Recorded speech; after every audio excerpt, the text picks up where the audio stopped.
चोर चोर मौसेरा भाई, ये रिश्ता इन्होंने इस तरह से बनाया है कि तुम बेईमानी करो, खुल्लम खुल्ला मेरे लिए बेईमानी करो, और तुम जब बेईमानी करोगे तुम्हारे बेईमानी से हम चुनाव जीतेंगे, और जब तक हम चुनाव जीतते रहेंगे तब तक तुमको बचाते रहेंगे। सैया भय कोतवाल तो अब डर काहेगा।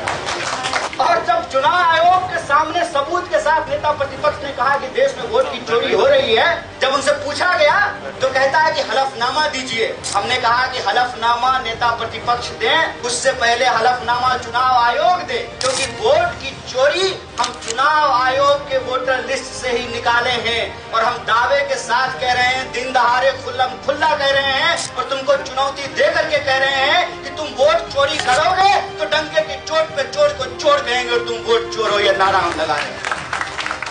वोट की चोरी की गई, चोरी से सरकार बनाई गई, और याद रखिएगा जब वोट चोरी से सरकार बनाई जाती है तब पेपर लीक होता है। जब वोट चोरी से सरकार बनती है तो लोगों को रोजगार नहीं मिलता है। जब वोट चोरी से सरकार बनती है तो महंगाई बढ़ती है। जब वोट चोरी से सरकार बनती है तो महिलाओं को सुरक्षा नहीं मिलता है। जब वोट चोरी से सरकार बनती है तो किसान आत्महत्या करते हैं। जब वोट चोरी से सरकार बनते हैं तो पेपर लीक होता है, जवान आत्महत्या करते हैं। जब वोट चोरी से सरकार बनती है तो देश की संपत्ति को चोरी करके अपने दोस्तों की तिजोरी में पहुंचाती है। इसीलिए हम कहते हैं कि ये लड़ाई बेचने और बचाने वालों के बीच की लड़ाई है। वो बेचने वाले हम।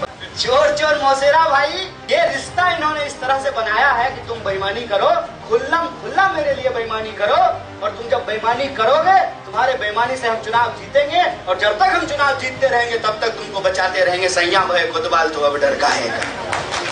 और जब चुनाव आयोग के सामने सबूत के साथ नेता प्रतिपक्ष ने कहा कि देश में वोट की चोरी हो रही है, जब उनसे पूछा गया तो कहता है कि हलफनामा दीजिए। हमने कहा कि हलफनामा नेता प्रतिपक्ष दें, उससे पहले हलफनामा चुनाव आयोग दे, क्योंकि वोट की चोरी हम चुनाव आयोग के वोटर लिस्ट से ही निकाले हैं। और हम दावे के साथ कह रहे हैं, दिन दहाड़े खुल्लम खुल्ला कह रहे हैं, और तुमको चुनौती दे करके कह रहे हैं कि तुम वोट चोरी करोगे तो डंके की चोट पे चोट को चोट कहेंगे और तुम वोट चोर हो, यह नारा हम लगा रहे हैं। वोट की चोरी की गई, चोरी से सरकार बनाई गई, और याद रखिएगा जब वोट चोरी से सरकार बनाई जाती है तब पेपर लीक होता है। जब वोट चोरी से सरकार बनती है तो लोगों को रोजगार नहीं मिलता है। जब वोट चोरी से सरकार बनती है तो महंगाई बढ़ती है। जब वोट चोरी से सरकार बनती है तो महिलाओं को सुरक्षा नहीं मिलता है। जब वोट चोरी से सरकार बनती है तो किसान आत्महत्या करते हैं। जब वोट चोरी से सरकार बनते हैं तो पेपर लीक होता है, जवान आत्महत्या करते हैं। जब वोट चोरी से सरकार बनती है